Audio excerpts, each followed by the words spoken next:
Good morning. Today we will study about nuclear weapons. We had already studied the nuclear reactions, that is nuclear fission, nuclear fusion. Now we are going to study the application level, about the application of this fission and fusion process, that is nuclear weapons.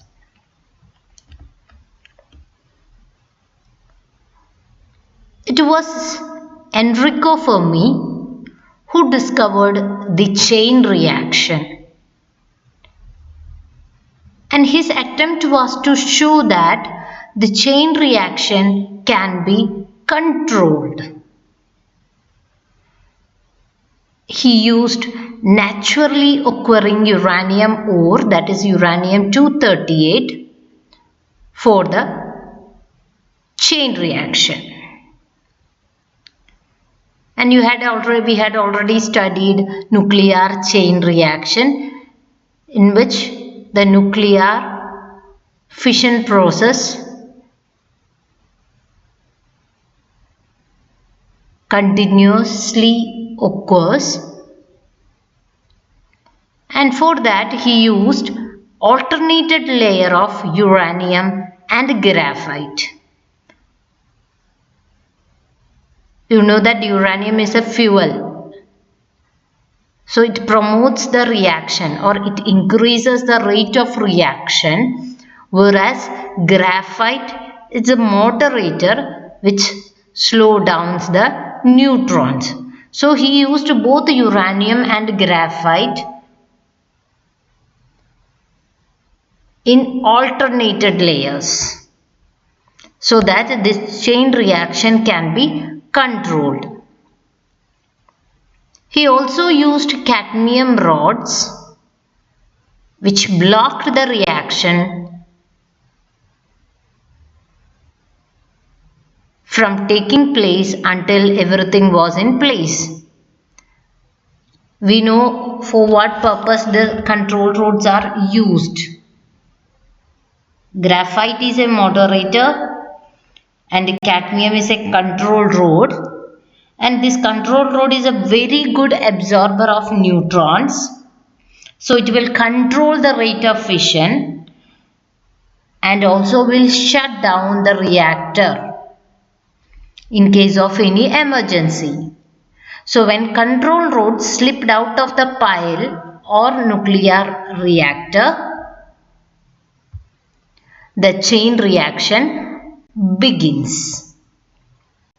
Now you know that in this process energy is released, and it is in the form of heat. So as the reaction continues, more and more heat is evolved and heat got increased.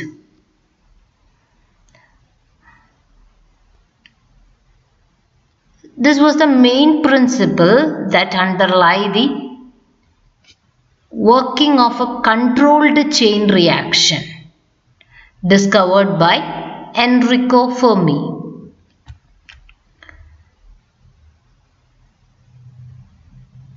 Our topic is nuclear weapon, isn't it? So we have atom bomb and hydrogen bomb as nuclear weapons.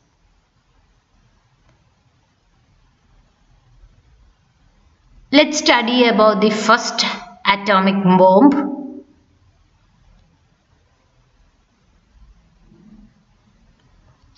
And the father of atomic bomb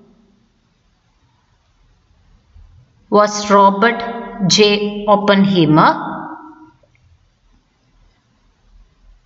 Under his guidance, the first atomic bomb was made, and it was successfully detonated on July 16, 1945 in a remote desert location near Alamogordo, New Mexico, at the Trinity Test.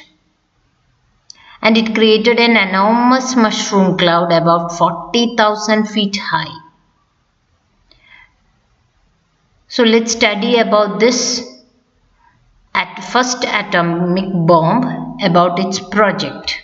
And the project was known as Manhattan Project, in which the US government assembled the top scientists in the country at a desert site called Los Alamos, and the director of the project was J. Robert Oppenheimer, who was known as the father of atomic bomb.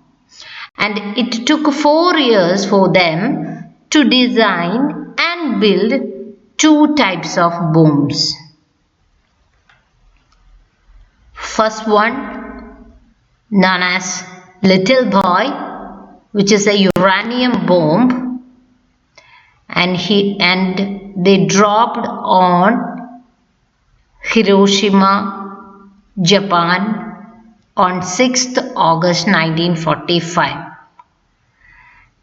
And the other bomb they made was Fat Man, which was a plutonium bomb dropped on Nagasaki on 9th August 1945. So this project was known as Manhattan Project, in which the first atom bomb was made under the supervision of J. Robert Oppenheimer. And you know that after this bomb explosion, how the 2 places, Hiroshima and Nagasaki, got affected. So this is a picture of a little boy, and the right one is the picture of Fat Man.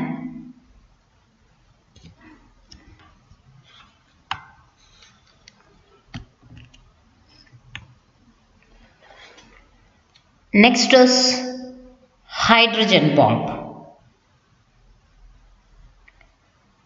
Hydrogen bomb is also known as thermonuclear bomb, and the basic principle underlying hydrogen bomb is uncontrolled chain reaction. And the isotopes of the hydrogen combine together to form helium, and you know that process is known as nuclear fusion. So hydrogen bomb can be made with deuterium or tritium or their combination.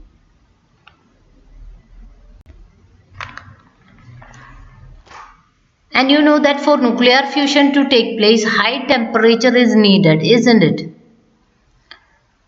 So in order to attain a high temperature, the atom bomb serves as the trigger to start the hydrogen bomb.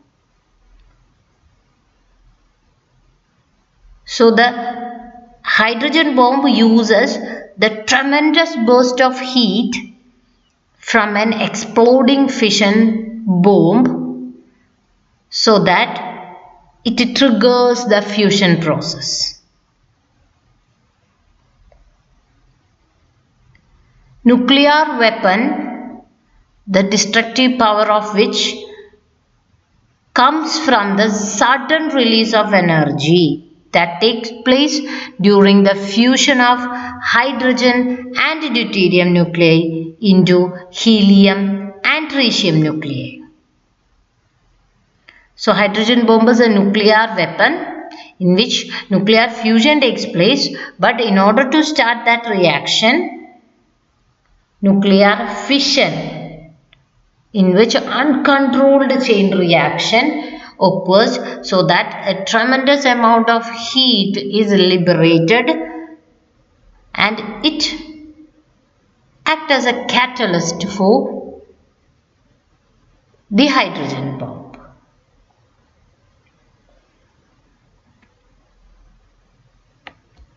So that's about the nuclear weapons. atomic bomb and hydrogen bomb.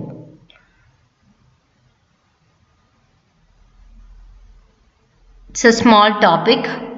I think it's clear to you. Thank you.